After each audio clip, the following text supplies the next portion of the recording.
Hello again. This lady, she works at Kroger, deals with standing in checkout for hours a day, picks up any shift she can, gets off work in the afternoon, barely making enough money to pay her bills, stressed out, but she can't deal with that now. She's got to get home. Got to start on her housework, got to get supper cooking for her kids. The youngest couple of them are fighting over something.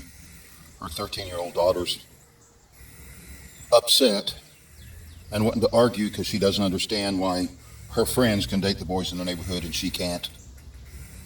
Pause. Let's stop the story right here.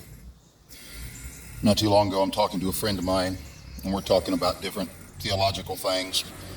Brought up the creeds because I don't see the creeds as everybody else does. Talking about how most people in most evangelical churches don't know anything about the creeds. He doesn't know that there's any utility in them, and I said, there's a lot of utility in them. My problem with the creeds is that there hasn't been one written since the Dark Ages.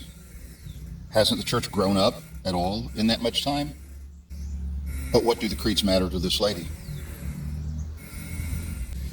What does high theology matter to her? She's got real life situations she's dealing with. And that's just the truth about it.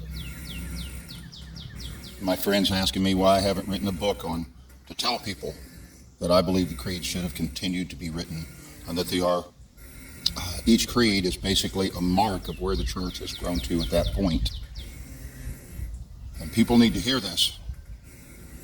Yeah, it's a book, but you give the book to that lady. She ain't got time to read it. She ain't got time to read your books. But people write books, and mostly to feed their own ego, so when their friends read it. Because nobody does read them.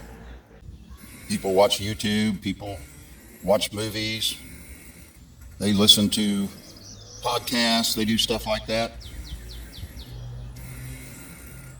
But everyone with grand ideas in church circles wants to write a book about it. Do they really want to make a difference?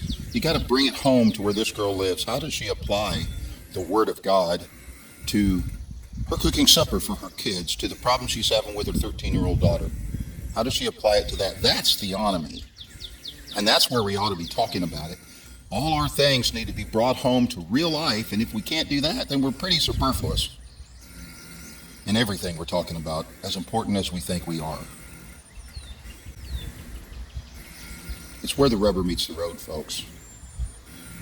The books you or I write are mostly for our grandchildren to read.